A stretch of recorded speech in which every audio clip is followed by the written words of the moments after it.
दोस्तों नमस्कार, मैं हूं शैलेंद्र सिंह और आप देख रहे हैं हमारा यूट्यूब चैनल शब्द शब्द शैलेंद्र सिंह। आज हम हैं डॉक्टर निरुपमा सिंह के साथ, जो पीजीआई में डाइटिशियन के रूप में पिछले 20 सालों से काम कर रही हैं। निरुपमा जी के ज़रिए हम आज ये समझने की कोशिश करेंगे कि जो बीमारियां होती हैं उनमें डाइट का क्या महत्व है, अलग अलग बीमारियों में किस तरीके की डाइट लोगों को लेनी चाहिए, और जो बीमारियों के बाद जब दवाइयाँ चल रही होती हैं, अगर डाइट अच्छी होती है तो बीमारियाँ कितनी जल्दी अच्छी हो सकती हैं।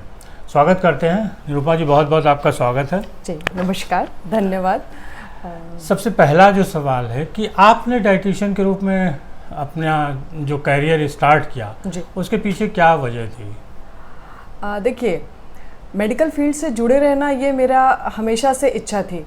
मैंने प्रयास किया कि मैं MBBS करूं, लेकिन कुछ प्रयासों के बाद मैं सफल नहीं हो पाई, तो मैंने दूसरा तरीका अपनाया, और वो सबसे अच्छा तरीका था कि आप एक क्लिनिकल वे में, एक क्लिनिकल तरीके से अस्पतालों से और मरीजों से जुड़े रहेंगे।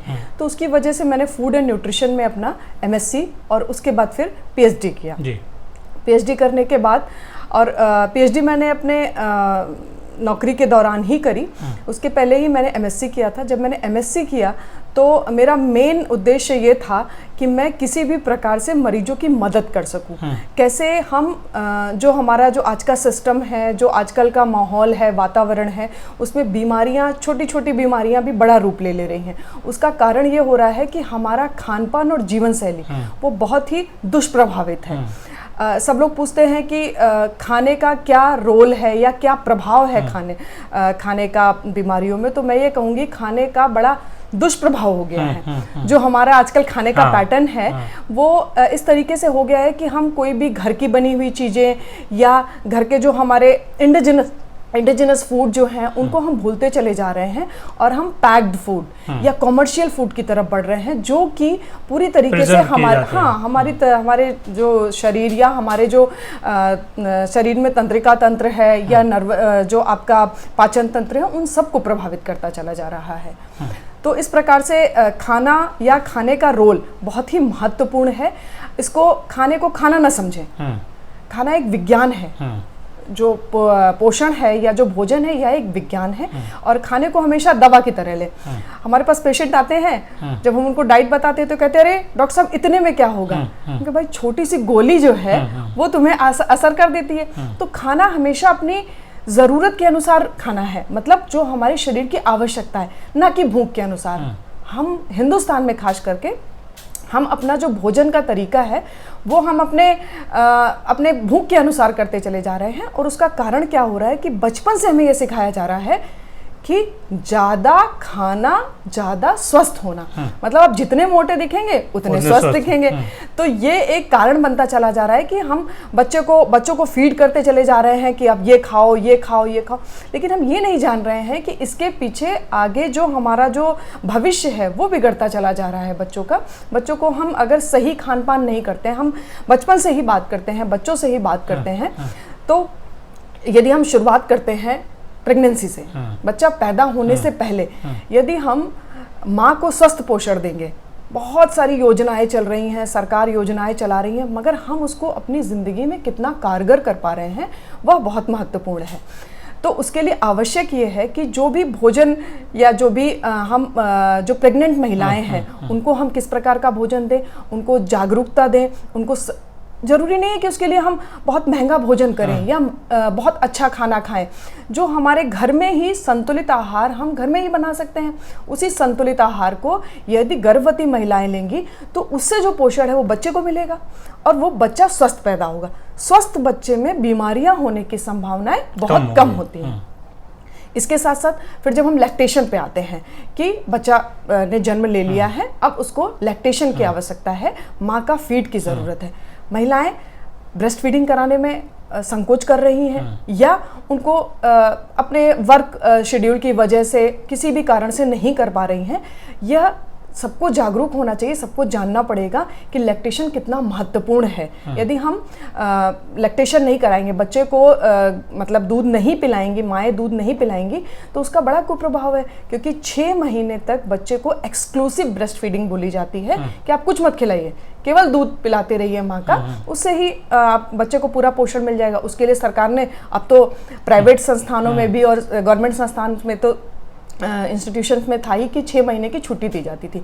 तो गर्भवती महिलाओं के बाद अब हमने जब लैक्टेशन की बात करी तो फीडिंग जरूरी, उस समय भी भोजन जरूरी है, उस समय भी अच्छा भोजन जरूरी। अच्छे भोजन में हमारा दाल, रोटी, सब्जी, दही, सलाद, गुड़, चना, मूंगफली, ये सारी चीज़ें आ जाती। मगर हम क्या करते हैं, हम सोचते हैं कि हमको कोई पाउडर दे दिया जाए, कोई विटामिन की गोली दे दी जाए। विटामिन की गोली की आवश्यकता ही क्यों पड़ी? क्यों? क्योंकि हम नॉर्मल या संतुलित आहार लेने के लिए या तो हमको जानकारी नहीं है या हम लेना नहीं चाहते हैं। सब कुछ फैंसी हो गया है ना, सब कुछ फैशन में दिख रहा है, तो ये कारण है। फिर जब बच्चा बड़ा होने लगता है तो धीरे धीरे उसकी जो शरीर की आवश्यकताएं और होती हैं जिनको और पोषण की ज़रूरत होती है। आपका कहने का मतलब अगर सही पोषण लें तो बीमारियों से बचाव भी किया जा सकता है और दवाइयों की ज़रूरत कम होगी। बिल्कुल। लेकिन एक सवाल आता है कि जब कोई आदमी बीमार हो के आपके पास आता है यहाँ पे और अपना इलाज कराता है, तो उसके हिसाब की कुछ और डाइट होती है? बिल्कुल, हर मरीज की इंडिविजुअल डाइट होती है, एक छपा हुआ पर्चा नहीं होता है। इंस्ट्रक्शंस जो हम निर्देश देते हैं वो डायबिटीज़ मरीजों में, कुछ डायबिटीज़ मरीजों में एक जैसे होते हैं। जिनको हम अगर डायबिटीज़ की बात करते हैं तो एक सामान्य डायबिटीज़ का मरीज आया और अगर वो मोटापे से ग्रसित है और डायबिटीज़ भी है तो उसका जो इंस्ट्रक्शन है, उसके जो निर्देश हैं वो अलग अलग हैं। जिनको ब्लड प्रेशर की समस्या है उनके अलग है, जिनको डायबिटीज़ होने के साथ साथ किडनी की समस्या भी है उनका खाने का पैटर्न बिल्कुल अलग होता है। तो प्रति व्यक्ति का, जो बीमार व्यक्ति है, जो अस्पताल में दिखाने के लिए आ रहा है, उसके खाने की आवश्यकता या भोजन की या जो न्यूट्रिटिव वैल्यूज़ है या जो न्यूट्रिशनल रिक्वायरमेंट है वो बिल्कुल अलग होती है। तो यह हमारे लिए जानना जरूरी है कि हर व्यक्ति की लंबाई, वजन, कार्यक्षमता, बीमारी और उसकी बायोकेमिकल रिपोर्ट्स क्या कहती हैं, उसके अनुसार ही हमें खाना देना होता है। इसीलिए मैंने आपसे पहले ही कहा कि ये खाना नहीं है, ये मेडिसिन है। क्योंकि हम एक एक चीज़ देखते हैं, अगर एक भी रिपोर्ट्स में थोड़ा बहुत उतार चढ़ाव होता है तो यदि मरीज को हम उसकी जानकारी नहीं दे पाएंगे। एक छोटा सा एग्जाम्पल देते हैं आपको।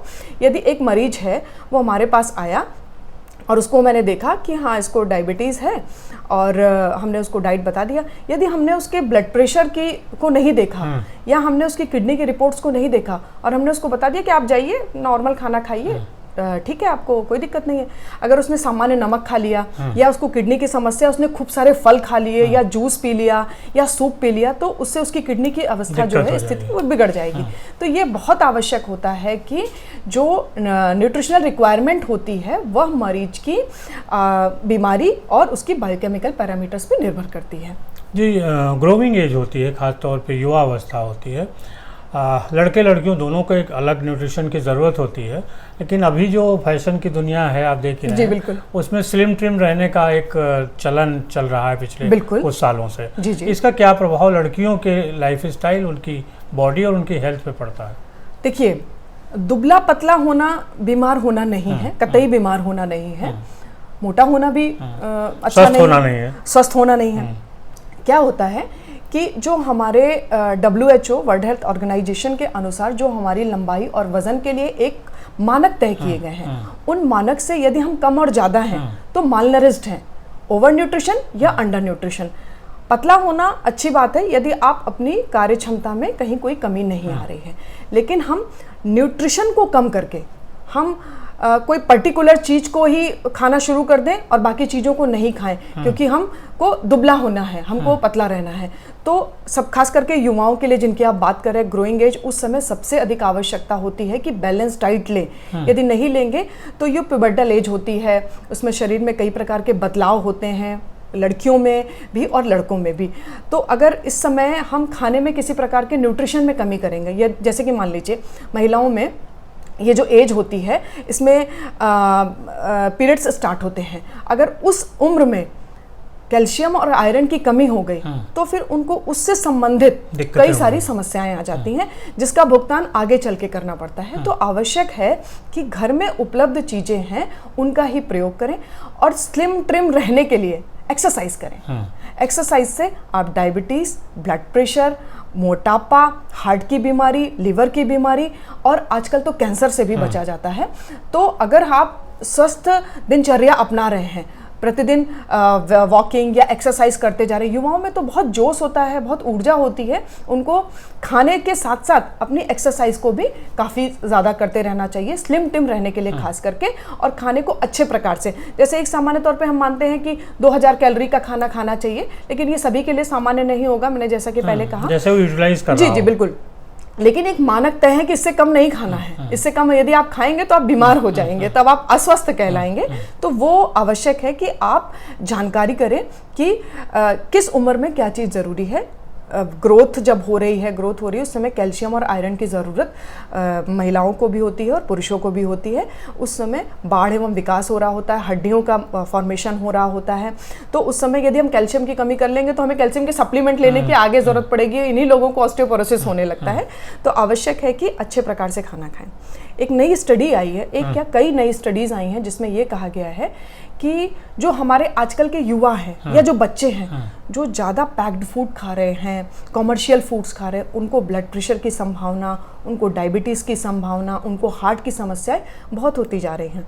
अभी हाल ही में किसी अखबार में निकला था कि कुछ 10 साल से कम उम्र के बच्चों का एक हेल्थ चेकअप किया गया। उसमें कई बच्चों को ब्लड प्रेशर पाया गया। ये बहुत पीड़ादायक है कि अगर इतने छोटे बच्चों में ब्लड प्रेशर हो रहा है तो हमारे देश का भविष्य कहाँ जा रहा है। जबकि हम सबसे अच्छी जीवन शैली अपनाते थे, हमने ही योग शुरू किया, हमने ही इंडिजिनस फूड का मतलब सर्च किया कि हमको ये चीज़ें खानी चाहिए, हम वो भूल गए।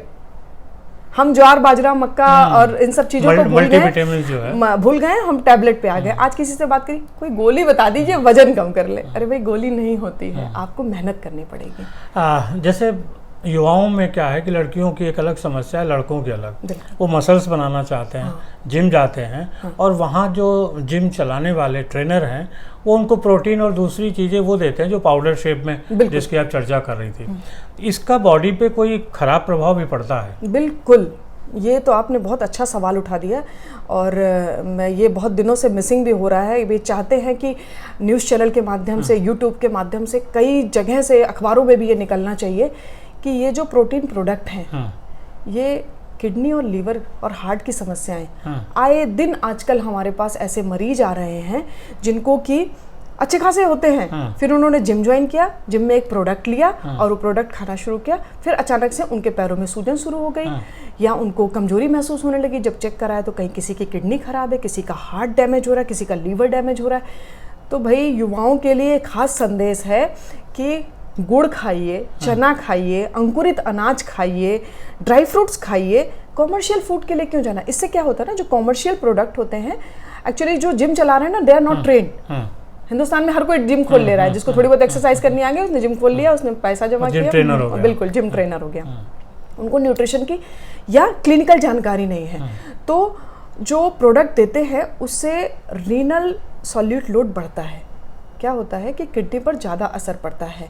तो जब किडनी पर ज़्यादा असर पड़ेगा, किडनी को ज़्यादा काम करना पड़ेगा, कम उम्र में ही उसको ज़्यादा लोड दे दिया गया है, तो इसकी वजह से किडनी डैमेज होने की संभावनाएं बढ़ जाती हैं।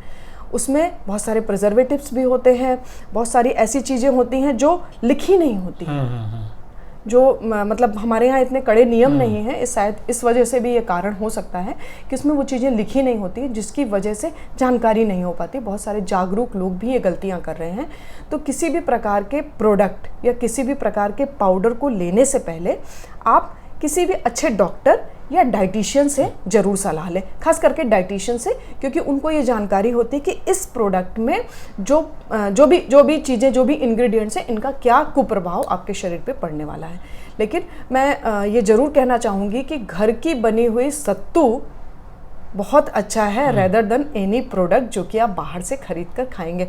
मतलब पैसा दे कर बीमारी खरीदना है जी। हाँ, एक सवाल और होता है कि आमतौर पे आज की जो प्रॉब्लम है उनमें ब्लड प्रेशर, हार्ट और जो घुटनों का, जोड़ों का दर्द है, ये बहुत होता है, ख़ासतौर से मिडिल एज जो 45 से और 55 के बीच होती है।